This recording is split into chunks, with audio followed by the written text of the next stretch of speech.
ഇപ്പം ഞങ്ങൾ ചെയ്യാൻ പോകുന്നത് തിരുവനന്തപുരം സെക്രട്ടേറിയറ്റിൻ്റെ ഫ്രണ്ടിൽ 15-ാം തീയതി ബസ് തടഞ്ഞ്, സിറ്റി സർവീസ് ബസ് തടഞ്ഞ് ആ ബസ്സിൽ ഞങ്ങൾ യാത്ര ചെയ്യും. എന്റെ പൊന്നു ദൈവമേ, ഈ പുള്ളി പറയുന്ന വിവരക്കേടൊന്ന് കേട്ട് നോക്കിക്കേ. പുരുഷന്മാർ ടിക്കറ്റ് ഇല്ലാതെ യാത്ര ചെയ്യും. അത് മാത്രവുമല്ല, കേരളത്തിലെ എല്ലാ പുരുഷന്മാരോടും എല്ലാ വിദ്യാർത്ഥികളോടും എനിക്ക് പറയാനുള്ളത്, നിങ്ങൾ ടിക്കറ്റ് ഇല്ലാതെ യാത്ര ചെയ്യണം.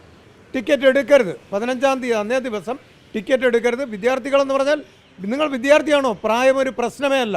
എല്ലാ വിദ്യാർത്ഥികളും 15-ാം തീയതി ടിക്കറ്റ് 15-ാം തീയതി എന്നല്ല, 15-ാം തീയതി മുതൽ വിദ്യാർത്ഥികൾ എല്ലാവരും ടിക്കറ്റ് എടുക്കാതെ യാത്ര ചെയ്യണം. പെരുമാറ്റത്തിൽ ഇത്തിരി പ്രശ്നമുണ്ടല്ലോ. അപ്പൊ എളുപ്പം ചികിത്സിക്കണല്ലോ. ഇവിടെ ഒരു സ്ത്രീയെ ഞങ്ങൾക്ക് ഫ്രീ വേണമെന്ന് പറയുന്നതായിട്ട് ഞാൻ കേട്ടിട്ടില്ല. ഒരു കൂട്ടര് പറഞ്ഞു അത് അവരുടെ തലയിൽ ചാണകമായത് കൊണ്ടാണ്, അവരെ സ്ത്രീഗണത്തിൽ കൂട്ടാനേ പറ്റത്തില്ല, അതുകൊണ്ട് അവര് ചാണക കൂട്ടരാണ്. ഇതാ ഈ അമ്മ പറയുന്ന ഒന്ന് കേട്ട് നോക്കിക്കേ. അതിനോട് എനിക്ക് യോജിപ്പില്ല. എല്ലാരും പൈസ കൊടുത്തു പോയാൽ മതി. അങ്ങനെയാണ്. അങ്ങനെ ഫ്രീ ആയിട്ട് ഉണ്ടാവേണ്ട കാര്യമൊന്നുമില്ലല്ലോ. മാസം തോറുള്ള പെൻഷൻ മുടങ്ങാതെ പാവങ്ങൾക്ക് കൊടുക്കുക.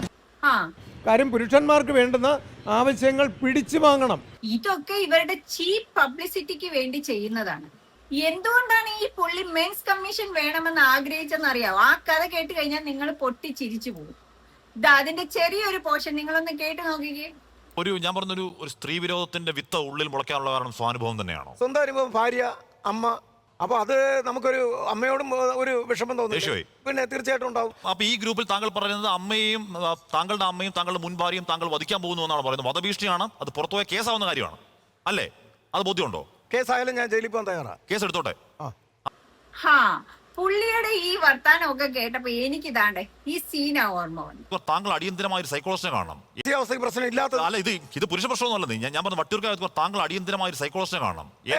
താങ്കൾ അടിയന്തരമായ ഒരു എന്ന് പറഞ്ഞാൽ താങ്കൾ ഏതെങ്കിലും മാനസികാവസ്ഥയിൽ പോയി താങ്കളുടെ മുൻ ഭാര്യ അമ്മയും കൊന്നാൽ ഞാൻ കൂടി പ്രതിയാകും. അധികമൊന്നുമില്ല, 2-3 പിരി എവിടെ കളി കിടക്കുക.